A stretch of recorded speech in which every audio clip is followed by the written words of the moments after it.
الحمد لله رب العالمين والصلاة والسلام على سيد الأنبياء والمرسلين محمد وآله وأولاده وأصحابه وذريته وأهل بيته أجمعين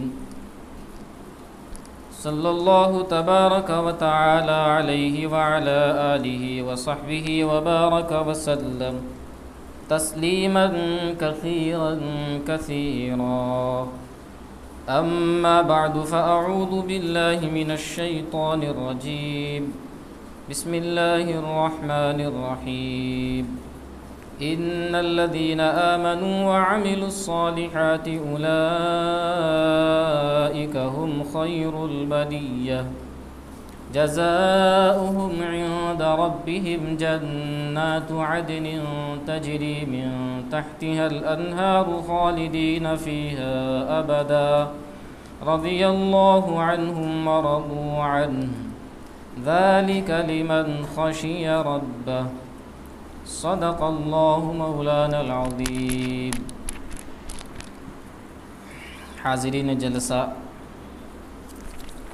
میرے محترم بزرگوں، نوجوان ساتھیوں اور عزیز بچوں، آج کا یہ عظیم الشان اجلاس جو دو عنوان پر منعقد کیا گیا ہے، پہلا عنوان ہے عظمت صحابہ اور دوسرا عنوان ہے مناقب اہل بیت. یہ دونوں عنوان ایسے ہیں کہ جو یقیناً ہر ایمان والے کے لیے اس کے دل و جان کے اندر، اس کے جذبات اور احساسات کے اندر سموئے ہوئے ہیں، جن کے بغیر کوئی مومن مومن نہیں ہو سکتا، کوئی مسلمان مسلمان نہیں ہو سکتا. یہ وہ نفوس قدسیہ ہیں کہ اگر درمیان سے ان واسطوں کو ہٹا دیا جائے تو نہ ہم مسلمان باقی رہ سکتے ہیں، نہ ہمارے پاس قرآن محفوظ ہو سکتا ہے، نہ ہمارے پاس شریعت کی تعلیمات صحیح معنوں میں محفوظ رہ سکتی ہیں. اس لیے ان حضرات کا تذکرہ، ان حضرات کا ذکر خیر جہاں ہمارے لیے باعث اجر و ثواب ہے، وہیں ہمارے لیے ایمان و یقین کے اندر مزید پختگی کا سبب اور ذریعہ ہے. یہ ہم سب کا عقیدہ ہے اور ایک مسلمان کا یہ عقیدہ ہونا بھی چاہیے کہ یہ سارے کے سارے حضرات مثل آفتاب و ماہتاب تھے اور ان کی زندگیاں صحبت نبوی کی برکت سے رہتی دنیا تک آنے والے تمام انسانوں اور تمام ایمان والوں کے لیے اسوہ اور نمونے کی حیثیت رکھتی ہیں. میرے بھائیوں، بزرگوں، دوستوں، ایک باپ کا اثر اس کی اولاد کے اندر منتقل ہوتا ہے، ایک شاگرد کا، ایک استاذ کا اثر اپنے شاگرد کے اندر ہوتا ہے، ایک شیخ اور ایک مرشد کا اثر اس کے مرید اور اس کے ماننے والے کے اندر ہوتا ہے، ایک دوست کا اثر اپنے دوست کے اندر ہوتا ہے. تو وہ حضرات جنہوں نے صحبت اختیار کی ہے،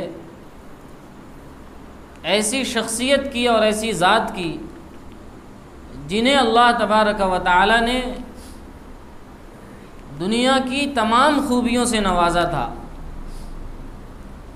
چاہے وہ ایثار کی خوبی ہو، ہمدردی کی خوبی ہو، بلندی اخلاق کی خوبی ہو، رحم و کرم کی خوبی ہو، عفو و درگزر کی خوبی ہو، عبادات کے اندر درجہ کمال کو پہنچنے کی خوبی ہو، یہ ساری کی ساری خوبیوں کے جامع اور ان تمام اوصاف و کمالات کی جو جامع شخصیت تھی وہ رحمت دو عالم ہم سب کے آقا و مولا جناب محمد الرسول اللہ صلی اللہ تعالی علیہ وسلم کی ذات تھی۔ تو آپ کی صحبت یافتہ، آپ کی تربیت یافتہ، آپ کے ساتھ اٹھنے بیٹھنے والے لوگ، کیا ان کے اندر وہ اوصاف و محامد، وہ خوبی و کمالات جو حضرت صلی اللہ تعالی علیہ وسلم کے اندر تھے، کیا آپ ان کے اندر وہ منتقل نہیں ہوں گے؟ یقیناً ان کے اندر منتقل ہوں گے۔ ایک انسان چند دنوں کسی شخص کے، کسی آدمی کے ساتھ رہتا ہے، کسی سے دوستی کر لیتا ہے، تو اس کی حرکات، اس کی نقل و حرکت اپنے اندر شامل کر لیتا ہے اور اس کی بولی بولنے لگتا ہے، یہاں تک کہ دوسری مخلوق بھی اپنے مخالف کسی مخلوق کے ساتھ رہتے رہتے وہ اس کی بولیوں کو سیکھ لیتا ہے۔ ہمارے آپ کے گھروں میں پرندے ہوتے ہیں، طوطا ہوتا ہے، گھر میں رہتے رہتے گھر والوں کی بولیاں وہ سیکھ لیتا ہے اور گھر والوں کو ان کے ناموں کے ساتھ پکارنے لگتا ہے۔ یہ صحبت کا اثر ہوتا ہے۔ دوسری زبان والے انسانوں کے ساتھ رہتے رہتے انسان ان کی زبانیں بولنے لگتا ہے، دوسری تہذیب اور دوسرے کلچر میں رہتے رہتے اس تہذیب اور اس کلچر کو اپنے اندر اختیار کر لیتا ہے اور اس کا دل دادہ اور فریفتہ ہو جاتا ہے۔ تو وہ صحبت، جس صحبت کا اللہ تبارک و تعالی نے انتخاب فرمایا اور جس صحبت کے لیے اللہ تبارک و تعالی نے ایسے لوگوں کا انتخاب فرمایا، وہ صحبت کہاں سے عبث اور بیکار ہو سکتی ہے؟ وہ صحبت کارآمد ہوگی کہ نہیں ہوگی؟ یقیناً وہ صحبت سب سے زیادہ کارآمد ہوگی، اس لیے کہ خلاق کائنات نے خود اس صحبت کا انتخاب فرمایا ہے۔ نبی پاک صلی اللہ تعالی علیہ وسلم خود فرماتے ہیں کہ اللہ تبارک و تعالی نے تمام انسانوں کے قلوب کا جائزہ لیا، تمام انسانوں کے قلوب کو چیک کیا، اور ان میں جو اچھے اچھے قلوب تھے، اچھے اچھے دل تھے، ان کا انتخاب اللہ تبارک و تعالی نے اپنے نبیوں اور پیغمبروں کے لیے فرمایا۔ پھر ان کے بعد تمام انسانوں کے قلوب کا جائزہ لیا، ان کو چیک کیا، اور پھر ان میں سے اصحاب پیغمبر کا انتخاب فرمایا۔ غالباً حضرت عبداللہ ابن مسعود رضی اللہ تعالی عنہ کی حدیث ہے، انہوں نے فرمایا کہ اللہ تبارک و تعالی نے تمام مخلوقات کے دلوں کو ٹٹولا، جانچا، اور جو سب سے اعلیٰ درجے کے دل تھے ان کا انتخاب فرما لیا اپنے پیغمبروں کے لیے، اور پھر ان کے بعد کے لوگوں کو ٹٹولا، ان کے دلوں کا جائزہ لیا، ان کو چیک کیا اور ان کو چن لیا نبی پاک علیہ الصلاۃ والسلام کی صحبت کے لیے۔ تو یہ حضرات تو اللہ کے چنندہ تھے، اللہ کے منتخبہ تھے، اللہ تبارک و تعالی کی طرف سے ان کا چناؤ ہوا تھا۔ ایسے لوگوں کے بارے میں یہ عقیدہ رکھنا، ایسے لوگوں کے بارے میں یہ سوچ رکھنا، ایسی شخصیات کے بارے میں اپنے اندر یہ خیالات اور یہ گمان پیدا کرنا کہ نعوذ باللہ من ذالک، العیاذ باللہ، وہ حضرات آپ کے اس دنیا سے جاتے ہی اپنے اس عمل سے پھر گئے، اپنے اس عقیدے سے بھٹک گئے، اور اس راہ پر، جس راہ پر نبی پاک علیہ الصلاۃ والسلام نے 23 سال کی مسلسل محنت کے بعد ان کو لگایا تھا، اس راہ سے وہ منحرف ہو گئے۔ یہ بڑی نادانی اور جہالت اور تنگ نظری اور تعصب کی بات ہے۔ آپ سوچیں گے کہ ایسا کون کہہ سکتا ہے، ایسا کون سوچ سکتا ہے؟ یقیناً ایسا سوچنے والے، ایسا بولنے والے، ایسا کہنے والے آج ہمارے درمیان موجود ہیں، ہمارے ساتھ اٹھنے بیٹھنے والے ہیں، ہماری مسجدوں میں نماز پڑھنے والے ہیں، ہم سے کاروبار کرنے والے ہیں، ہم سے رشتہ داریاں کرنے والے ہیں، جن کا ذہن و دماغ یہ بنا ہوا ہے، جو نبی پاک علیہ الصلاۃ والسلام کے تیار کردہ ان اصحاب کے اوپر انگلیاں اٹھاتے ہیں، کیچڑ اچھالتے ہیں، ان کے اندر عیب نکالتے ہیں، ان کی برائیاں بیان کرتے ہیں، جن کے بارے میں قرآن گواہی دیتا ہے۔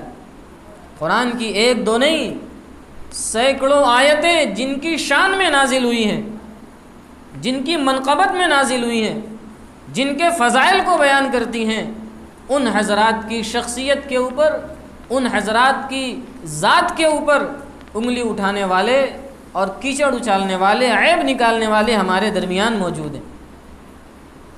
ایسے منافقین کو ہمیں پہچاننا ہوگا اور ان سے دو ٹوک بات کرنی ہوگی، صاف صاف بات کرنی ہوگی کہ اصحاب مصطفیٰ کے بارے میں، اصحاب پیغمبر کے بارے میں تمہارا کیا نظریہ ہے، تمہارا کیا عقیدہ ہے، تم اپنے دل میں کیا خیالات ان کے بارے میں رکھتے ہو۔ اگر تمہارے خیالات درست ہیں، تمہارے عقیدے صحیح ہیں، تو ہماری تمہاری دوستی ہو سکتی ہے، ورنہ اس کے بغیر ہماری تمہاری کوئی دوستی نہیں ہو سکتی، ہماری تمہاری کوئی رشتہ داری نہیں ہو سکتی۔ جو اللہ کا نہیں ہوا، جو رسول اللہ کا نہیں ہوا، جو صحابہ کا نہیں ہوا، وہ ہمارا کیا ہو سکتا ہے؟ ہم اس کے اوپر بھروسہ نہیں کر سکتے۔ میرے بھائیوں، بزرگوں، دوستو، میں قرآن پاک کی چند آیتیں آپ حضرات کی خدمت میں پیش کرنا چاہتا ہوں، جس میں اللہ تبارک و تعالی نے ان بزرگوں کے بارے میں بڑے ہی بلند و بالا الفاظ استعمال فرمائے ہیں اور ان کو معیار حق بنایا ہے، ان کو ہم سب کا نمونہ بنایا ہے، ہم سب کو یہ حکم دیا گیا ہے کہ تم ان کے جیسے بن کر دکھاؤ، ان کی جیسی زندگی گزارو۔ اب میں آپ حضرات کے سامنے صحابہ کرام کے تعلق سے آیات قرآنیہ بیان کرنے لگا ہوں۔ سب سے پہلی آیت جس میں اللہ تبارک و تعالی نے ارشاد فرمایا، ان الذین آمنوا وعملوا الصالحات اولئک هم خیر البریہ، سورہ بینہ کی آیت ہے یہ۔ اللہ تعالیٰ فرماتے ہیں بے شک جو لوگ ایمان لائے اور نیک اعمال کیے، اولئک هم خیر البریہ، وہی لوگ پوری مخلوق میں سب سے بہتر ہیں، مخلوق میں سب سے بہتر وہی لوگ ہیں۔ ان الذین آمنوا وعملوا الصالحات اولئک هم خیر البریہ۔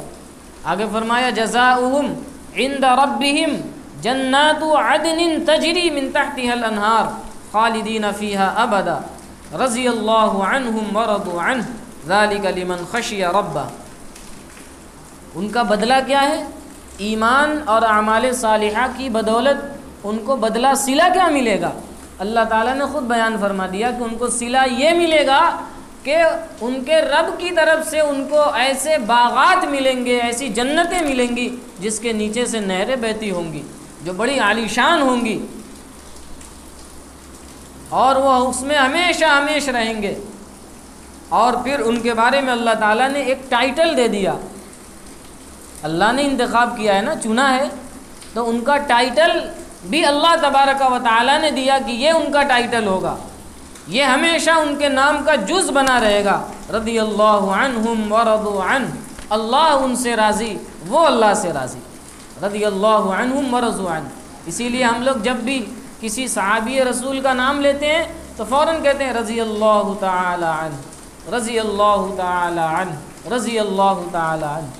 یہ ہم اپنی طرف سے نہیں کہہ رہے ہیں، یہ اللہ تبارک و تعالی ان کو لقب دے رہے ہیں، ان کو ٹائٹل دے رہے ہیں، ان کو نام دے رہے ہیں کہ ان کو اس نام سے پکارو، اس لیے کہ یہ اللہ کے محبوب ہیں اور اللہ ان کا محبوب ہے۔ رضی اللہ عنہم ورضوا عنہ ذلک لمن خشی ربہ۔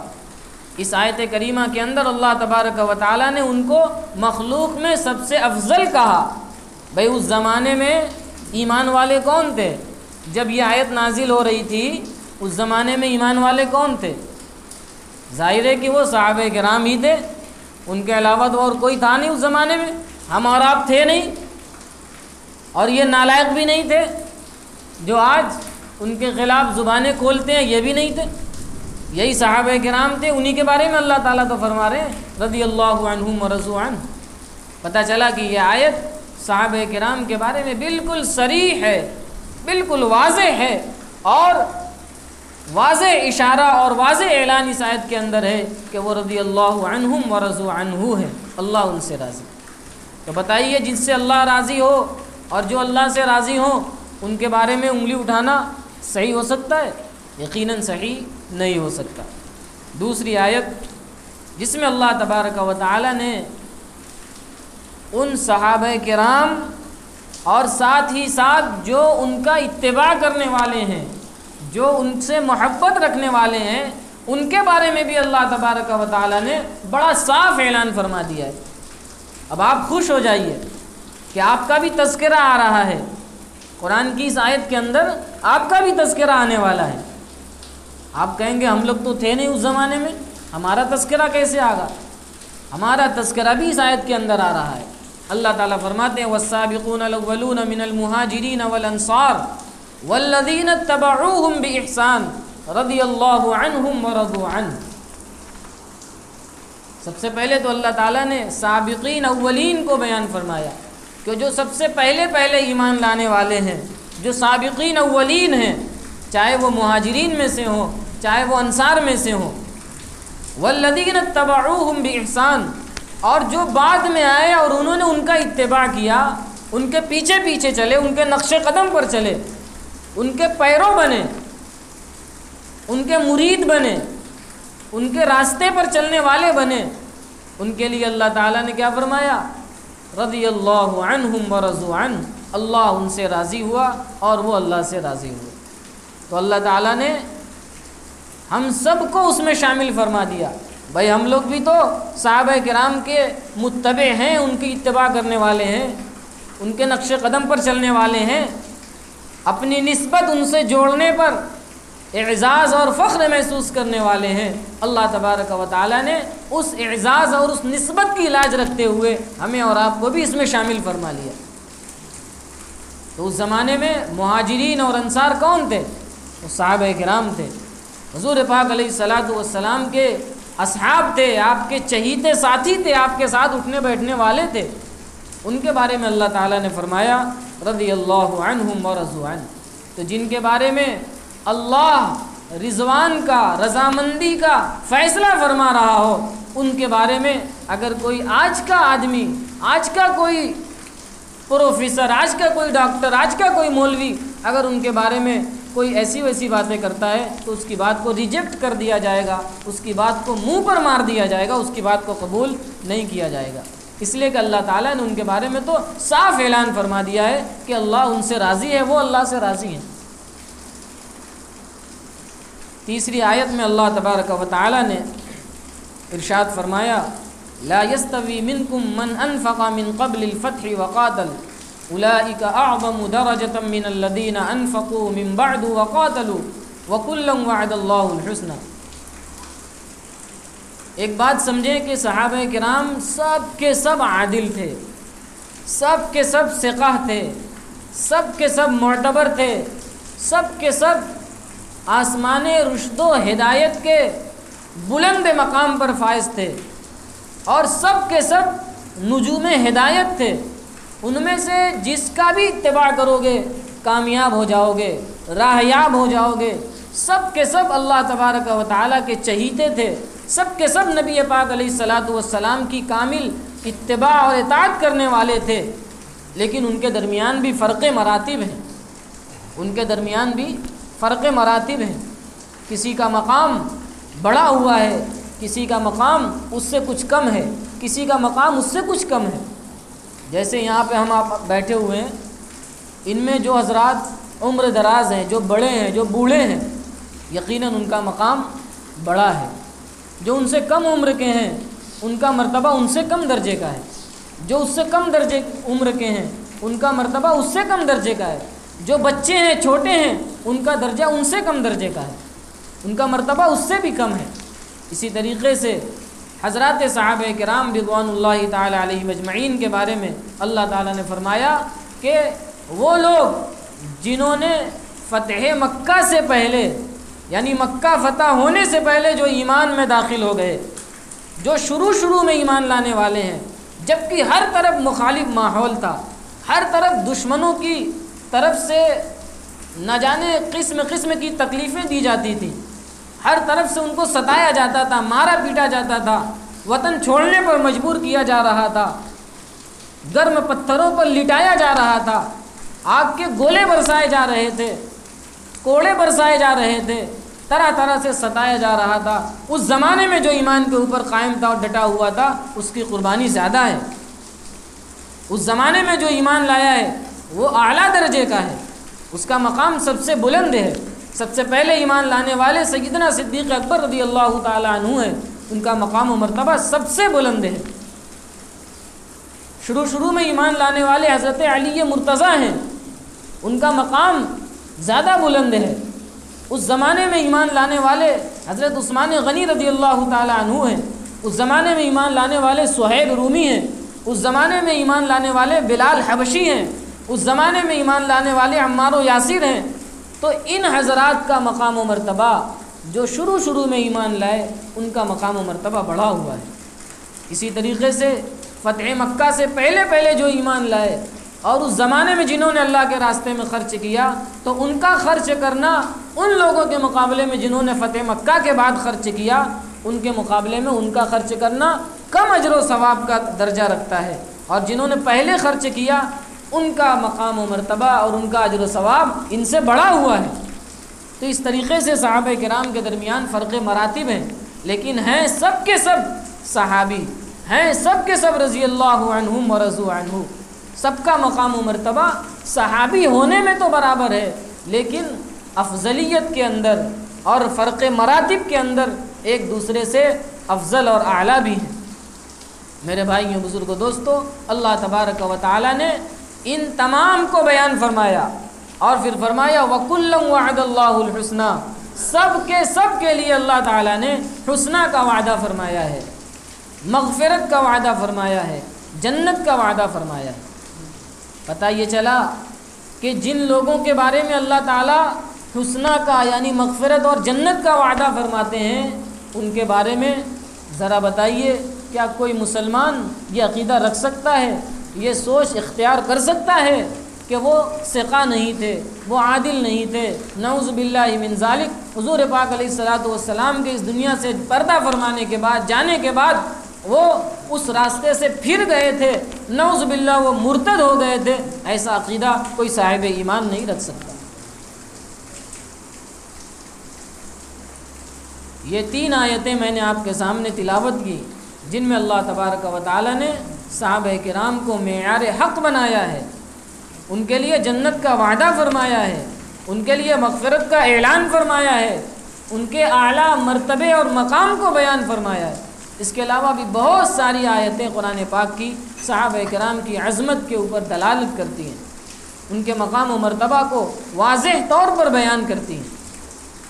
اسی طریقے سے احادیث کے اندر نبی پاک صلی اللہ تعالی علیہ وسلم نے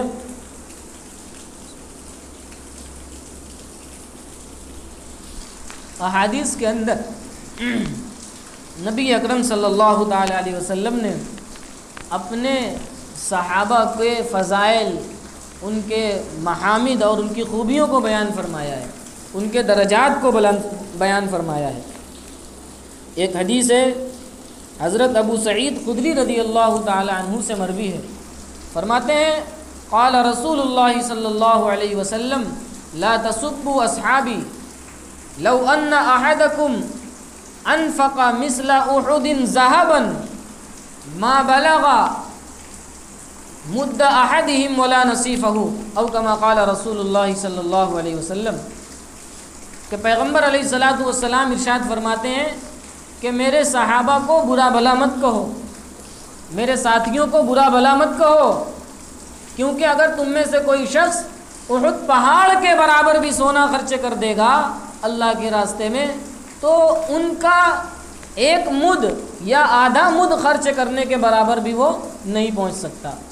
یعنی صحابہ کرام میں سے اگر کسی نے معمولی درجے کا بھی کوئی صدقہ کیا ہو، معمولی درجہ بھی اللہ کے راستے میں مال خرچ کیا ہو، تو تم احد پہاڑ جو کہ بہت بڑا پہاڑ ہے اتنا سونا بھی خرچ کر دو گے تو اس کے برابر یا اس کے آدھے درجے کو بھی نہیں پہنچ سکتے۔ لہذا آسمان کے اوپر، چاند کے اوپر اور تاروں کے اوپر تھوکنے کی کوشش مت کرو، آسمان پہ ڈھیلا مت مارو۔ آسمان پہ ڈھیلا مارو گے، چاند پر اور سورج پر تھوکنے کی کوشش کرو گے تو وہ تھوک آ کر تمہارے منہ پر گرے گا اور تمہارا منہ اس سے خراب ہوگا، تمہارا چہرہ داغدار ہوگا، تمہارا کردار بدبودار ہوگا۔ صحابہ کرام آسمان رشد و ہدایت کے آفتاب و مہتاب ہیں، لہذا ان کے اوپر انگلی نہ اٹھاؤ۔ اس لیے پیغمبر علیہ السلام نے فرمایا لا تسبوا اصحابی، میرے صحابہ کو برا بھلا مت کہو، تم ان کے مرتبے کو کسی بھی حالت میں نہیں پہنچ سکتے۔ لہذا جب نہیں پہنچ سکتے تو ان کی قدر کرو، ان کی عظمت کو اپنے دلوں کے اندر بٹھاؤ۔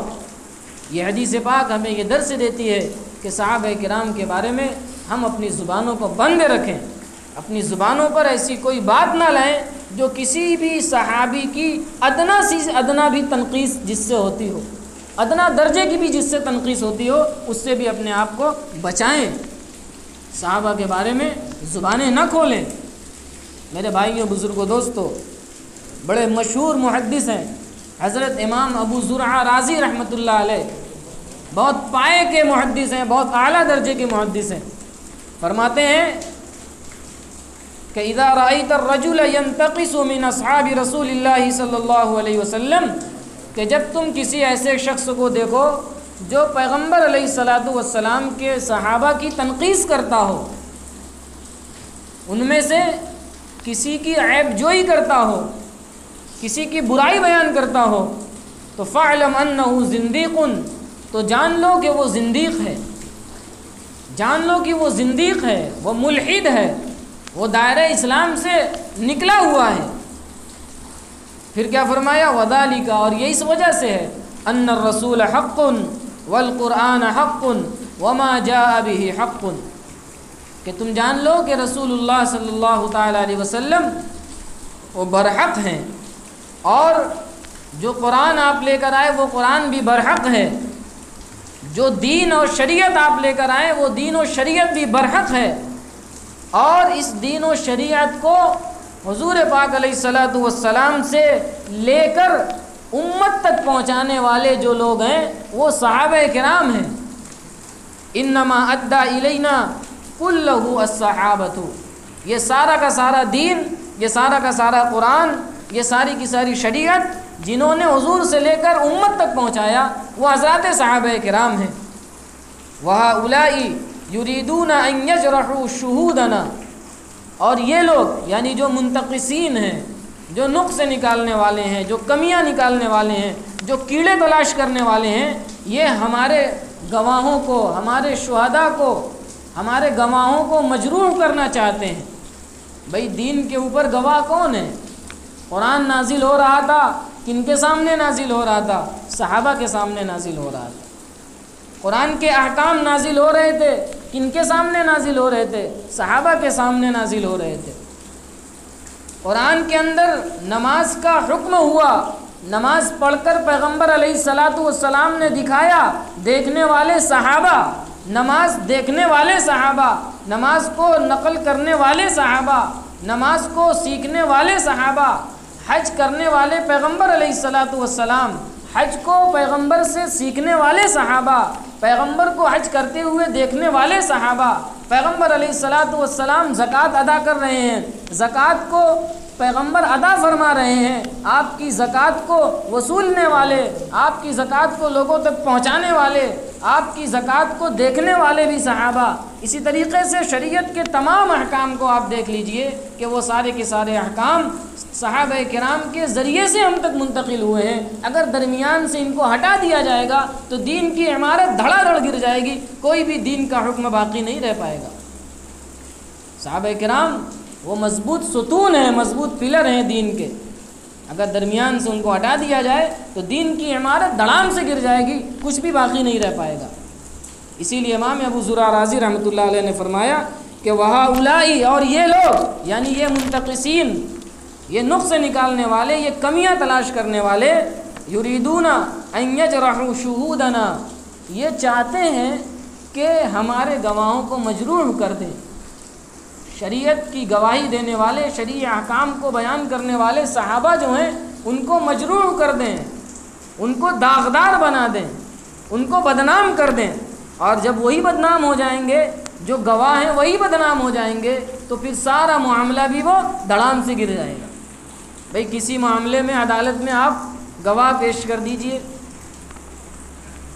تو گواہ کی گواہی، چشمدید جو گواہ ہوتے ہیں ان کی گواہی پر فیصلہ ہو جاتا ہے. اب اگر وہ گواہ، اگر وہ معاملہ عدالت میں پیش کیا جائے اور ان گواہوں کے اوپر یہ الزام ثابت ہو جائے کہ یہ گواہ بکے ہوئے ہیں، انہوں نے اپنی آنکھوں سے نہیں دیکھا ہے، یہ تو بکے ہوئے ہیں، ان کو خرید کر لایا گیا ہے اور یہ خرید کر آئے ہوئے ہیں اس لیے یہاں پر گواہی دے رہے ہیں، اور وہ بات ثابت بھی ہو جائے، تو اب ان گواہوں کو کیا کر دیا جائے گا؟ اب وہ گواہ بدنام ہو گئے، وہ مجروح ہو گئے، ان کے اوپر سے اعتماد اور بھروسہ اڑ گیا، لہذا ان کی گواہی معتبر نہیں ہوگی.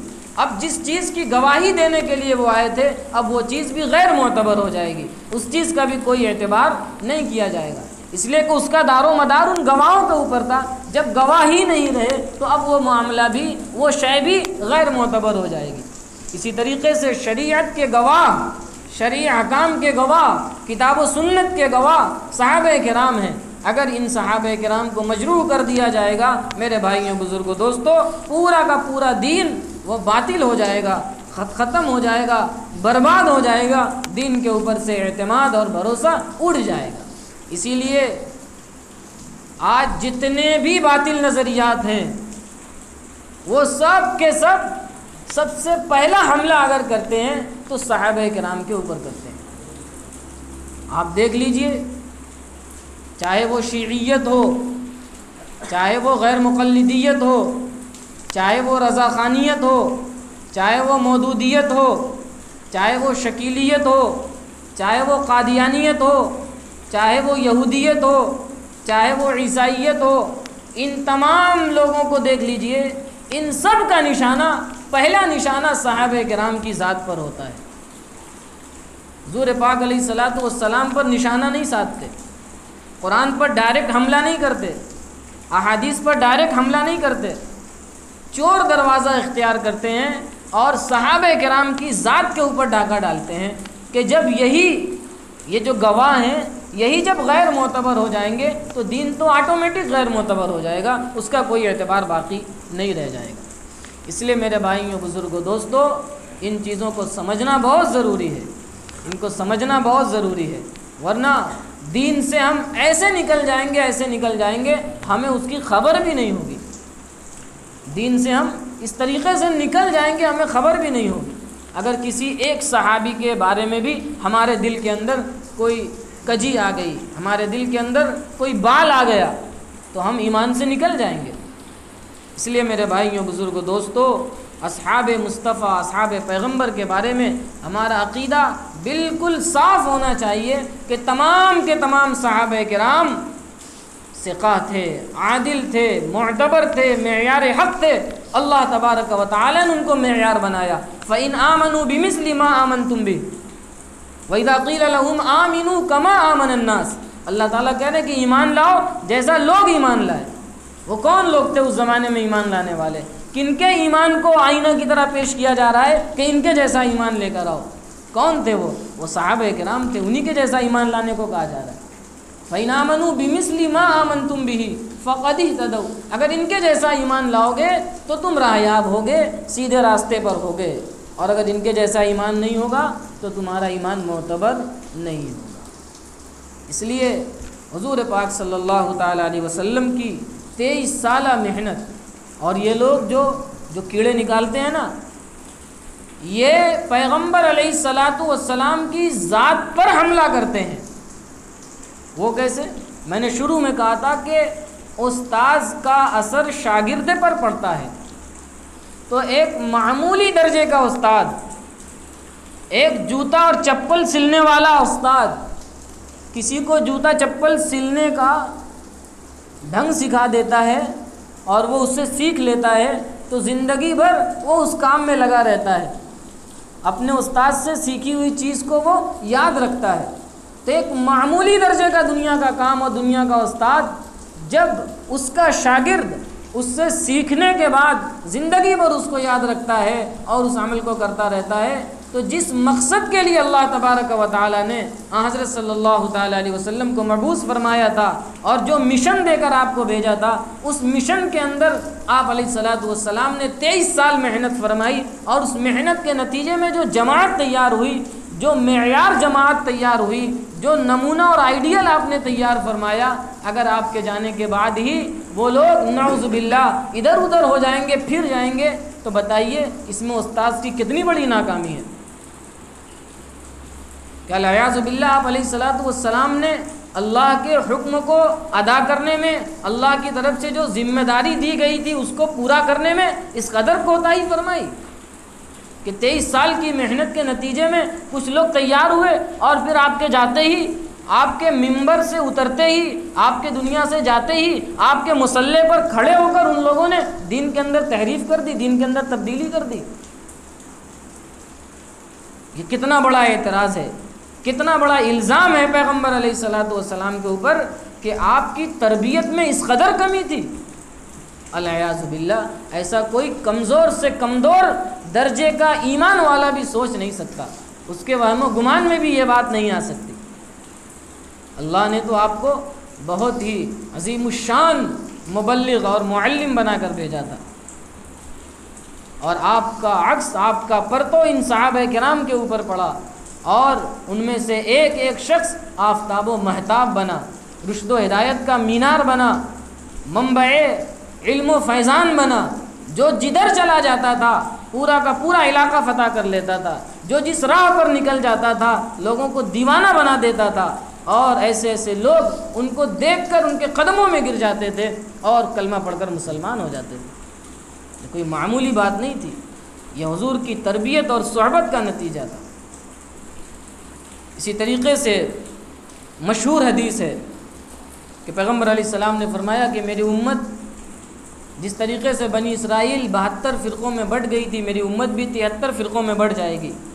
کلہم فی النار الا ملۃ واحدہ، سب کے سب جہنمی ہوں گے، صرف ایک ملت، ایک جماعت کے وہی جنت میں جانے والی ہوگی۔ صحابہ نے پوچھا قالوا من ہی یا رسول اللہ، وہ کون لوگ ہوں گے جو جماعت حقہ ہوگی، جو جنت میں جانے والی ہوگی، وہ کون سی جماعت ہوگی اللہ کے رسول؟ آپ نے فرمایا ما انا علیہ واصحابی، وہ جماعت ہوگی جو میرے اور میرے صحابہ کے طریقے پر ہوگی۔ تو آپ نے معیار کس کو بنایا؟ ایک تو اپنے طریقے کو اور اپنے صحابہ کے طریقے کو۔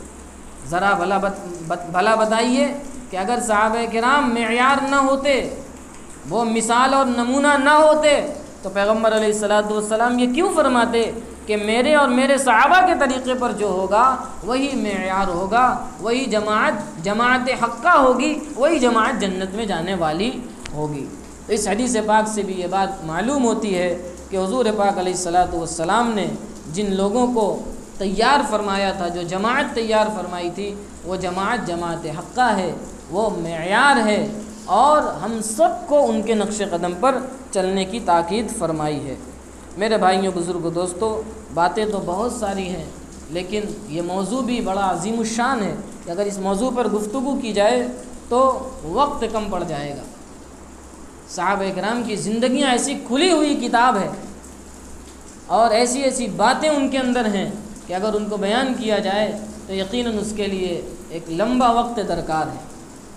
لیکن یہ موٹی موٹی باتیں جو میں نے آپ حضرات کی خدمت میں عرض کی، مجھے امید ہے کہ انشاءاللہ العزیز باطل کے مغالطوں کو سمجھنے کے لیے یہ باتیں بھی کافی اور وافی ہوں گی، اور انشاءاللہ العزیز اگر ہم نے ان باتوں کو اپنے ذہن و دماغ کے اندر بٹھا لیا تو کوئی باطل سے باطل نظریہ بھی ہمیں رائے حق سے منحرف نہیں کر سکتا ہے، سیدھے راستے سے صراط مستقیم سے نہیں ہٹا سکتا ہے۔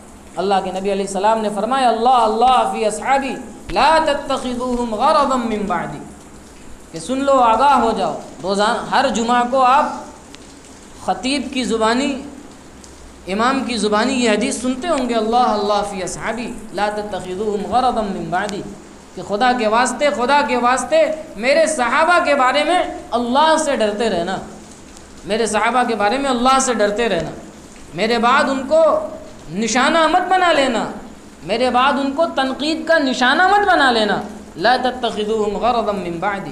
پیغمبر علیہ الصلوۃ والسلام نے تنقید کا راستہ بند کر دیا ہے۔ صحابہ تنقید اور تنقید سے بالا تر ہیں، صحابہ کرام عدالت کے اعلیٰ مقام پر فائز ہیں، ان کے بارے میں اب کسی تحقیق کی ضرورت نہیں ہے۔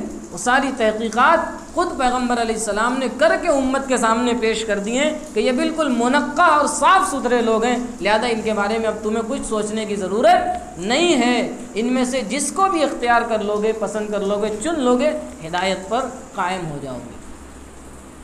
میرے بھائیوں، بزرگوں، دوستوں، اب میں جاتے جاتے بالکل ایک آخری بات آپ سے عرض کرنا چاہتا ہوں کہ ابھی آپ حضرات کے سامنے ہمارے رفیق محترم مولوی طاہا ندوی صاحب نے ایک بات عرض کی تھی کہ حضور پاک علیہ الصلوۃ والسلام نے فرمایا کہ صوموا قبلہ یوماً وبعدہ یوماً، کہ جب آپ علیہ الصلوۃ والسلام ہجرت فرما کر مدینہ طیبہ تشریف لائے تو وہاں دیکھا کہ یہودی 10 تاریخ کو روزہ رکھتے تھے، عاشورہ کے دن روزہ رکھتے تھے۔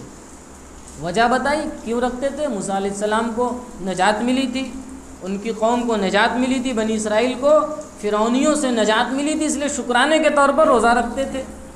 آقا نے فرمایا کہ ہم موسیٰ علیہ السلام کے زیادہ حقدار ہیں کہ ہم ان کا اتباع کریں، لہذا آپ نے روزہ رکھا اور صحابہ سے بھی کہا کہ تم بھی روزہ رکھو،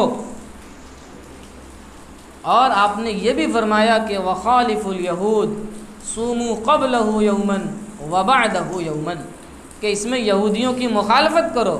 اگر یہود 10 کا روزہ رکھتے ہیں تو تم 9 اور 10 2 دن کا روزہ رکھو، یا 10 اور 11 2 دن کا روزہ رکھو، یعنی ایک دن پہلے اس کے ساتھ ملا لو یا ایک دن اس کے بعد ملا لو۔ صوموا قبلہ یوماً وبعدہ یوماً او بعدہ او کما قال علیہ الصلوۃ والسلام، کہ ایک دن یا تو پہلے ملا لو، ایک دن بعد میں ملا لو۔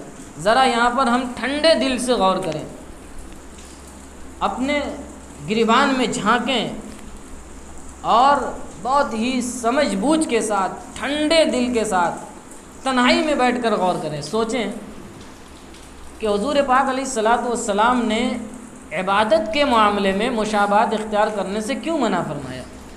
بھائی اگر کوئی 10 کو روزہ رکھ ہی لیتا ہے، یہود بھی رکھتے ہیں، 10 کو ہم بھی روزہ رکھ لیں، یہ تو ایک عبادت ہے، اس میں تو کوئی قواعد ہونی نہیں چاہیے۔ عبادت میں مشابہت ہو جائے گی تو کیا ہو جائے گا؟ وہ بھی روزہ رکھیں، ہم بھی روزہ رکھیں، لیکن نہیں، حضور علیہ الصلوۃ والسلام نے عبادت کے اندر بھی مشابہت اختیار کرنے سے منع فرمایا اور کہا کہ ان کی مخالفت کرو، ان کی مشابہت اختیار مت کرو۔ اب ذرا ہم دیکھیں کہ ہم لوگ کہاں کہاں مشابہت اختیار کرتے ہیں۔ جب عبادت کے اندر پیغمبر علیہ الصلوۃ والسلام نے مشابہت اختیار کرنے سے منع فرما دیا اور فرما دیا من تشبہ بقوم فہو منہم، جو کسی قوم کی مشابہت اختیار کرتا ہے وہ گویا انہی میں سے ہو جاتا ہے، انہی کے طریقے کو پسند کرنے والا ہو جاتا ہے۔ تو آج بتائیے، آج ہم لوگ 10 محرم الحرام کو جن رسوم و رواج، جن خرافات اور جن بدعات میں مبتلا ہیں، کیا یہ تشبہ نہیں ہے؟ کیا یہ مشابہت نہیں ہے؟ کیا ہم ان لوگوں کی مشابہت اختیار نہیں کرتے جو کھلے طور پر اسلام کے دشمن ہیں، جنہوں نے پہلے ہی دن سے اسلام کی مخالفت کی ہے، جن کے نزدیک اللہ تبارک و تعالیٰ کی ذات بھی عیوب سے پاک نہیں ہے، جن کے نزدیک اللہ تبارک و تعالیٰ کا قرآن غیر معتبر اور ادھورا نامکمل ہے، جن کے نزدیک پیغمبر علیہ الصلوۃ والسلام کی زوجہ محترمہ، ہم سب کی ماں ام المؤمنین سیدتنا عائشہ صدیقہ رضی اللہ تعالی عنہا غیر معتبر ہیں، جو ان کے اوپر الزام لگاتے ہیں۔ جو لوگ صحابہ کرام میں سے تقریباً سبھی کو، چند کو الگ کر دیا جائے، تمام کے تمام صحابہ کرام کو نعوذ باللہ کافر و مرتد تسلیم کرتے ہیں، جو لوگ خلفائے راشدین کو غاصب اور ظالم گردانتے ہیں، جو لوگ صحابہ کرام سے بغض رکھتے ہیں، تبرہ بازی کرتے ہیں، اور جو لوگ نبی پاک علیہ الصلوۃ والسلام کی آل اولاد کے دشمن تھے، کیا آج ہم لوگ ان کی مشابہت اختیار نہیں کرتے ہیں؟ کیا جس طریقے سے وہ تعزیہ داری کرتے ہیں، علم اٹھاتے ہیں، کیا ہم مسلمان اہل سنت والجماعت سے تعلق رکھنے والے مسلمان اس عمل کو نہیں کرتے ہیں؟ کیا ان کی مشابہت ہم اختیار نہیں کرتے ہیں؟ میرے بھائیوں دوستو، ان چیزوں کو چھوڑنا پڑے گا، ان کی مشابہت سے بچنا پڑے گا۔ آپ دیکھیں کہ حضور نے عبادت میں مشابہت سے منع فرمایا، تو بدعات میں، رسوم و رواج میں، خرافات میں، ناجائز کاموں میں مشابہت کو وہ کس طریقے سے برداشت فرما سکتے ہیں؟ کس منہ سے، کس حیثیت سے، اور کیا منہ لے کر ہم حضور کے سامنے حاضر ہوں گے؟ میدان محشر میں جب تمام سابقین اولین ہوں گے، تمام انبیاء علیہم السلام ہوں گے، سب کی امتیں ہوں گی، تمام صحابہ کرام ہوں گے، تمام سابقین اولین ہوں گے، سب کی موجودگی میں حضور کے سامنے ہم کون سا منہ لے کر جائیں گے؟ حوض کوثر پر حضور کے دست مبارک سے آب کوثر کس منہ سے ہم جا کر پیئیں گے؟ وہاں پر تو فرشتوں کا پہرا ہوگا، وہ تو کہہ دیں گے حضور ان کو دور کر دیجئے، سحقن سحقن، ان کو بھگا دیجئے۔ حضور فرمائیں گے یہ تو میرے امتی ہیں۔ فرشتے کہیں گے کہ آپ کے امتی ہیں، لیکن آپ کے جانے کے بعد انہوں نے نئی نئی چیزیں ایجاد کر دی تھیں اور ان کو دین بنا بیٹھے تھے، انہی کے اوپر عمل کرتے تھے، یہ تو بدعتی ہیں، سحقن سحقن۔ حضور فرمائیں گے ان کو بھگاؤ، دور کرو۔ بتائیے اس وقت ہمارا کیا جواب ہوگا؟ اس وقت ہمارا کیا عذر ہوگا؟ ہم کوئی عذر پیش نہیں کر سکتے۔ وہاں تو نام اعمال کا دفتر کھول کر رکھ دیا جائے گا کہ لو ہا اقرؤ کتابیہ، یہ تمہارا نام اعمال ہے، اس کو پڑھو، دیکھ لو اس میں کیا لکھا ہوا ہے۔ آدمی دیکھے گا ہکا بکا رہ جائے گا، اس میں تو نہ کوئی چھوٹی بات چھوٹی ہوئی ہے، نہ کوئی بڑی بات چھوٹی ہوئی ہے۔ لا یغادر صغیرۃ ولا کبیرۃ الا احصاها، اس میں تو سب کچھ موجود ہے۔ ہم نے دن کے اجالے میں، رات کے اندھیروں میں، تنہائیوں میں، اندھیروں میں جو کچھ بھی کیا، سب کچھ اس کے اندر لکھا ہوا ہے، اس کے اندر تو کوئی بات چھوٹی ہوئی نہیں ہے۔ میرے بھائیوں، بزرگوں، دوستو، اب بہت ہو چکا، اپنی زندگی کو بدلیں، اپنی زندگی کو کتاب و سنت کے اوپر لگائیں، صحابہ کرام کے طریقے کے اوپر آ جائیں، بدعات و خرافات سے اپنے آپ کو بچائیں، رسوم و رواج سے اپنے آپ کو بچائیں، اور شریعت حقہ کے اور اسلامی احکامات کے تمام کی تمام حکموں کے اوپر اپنے آپ کو لگا دیں۔ اللہ تبارک و تعالی ہم سب کو کہنے سننے سے زیادہ عمل کی توفیق عطا فرمائے، اور ہم سب کو ہدایت عطا فرمائے، صراط مستقیم پر گامزن فرمائے۔ حضور پاک علیہ الصلاۃ والسلام، آپ کے صحابہ اور آپ کے اہل بیت کی محبت ہم سب کے دلوں میں مجزن فرمائے۔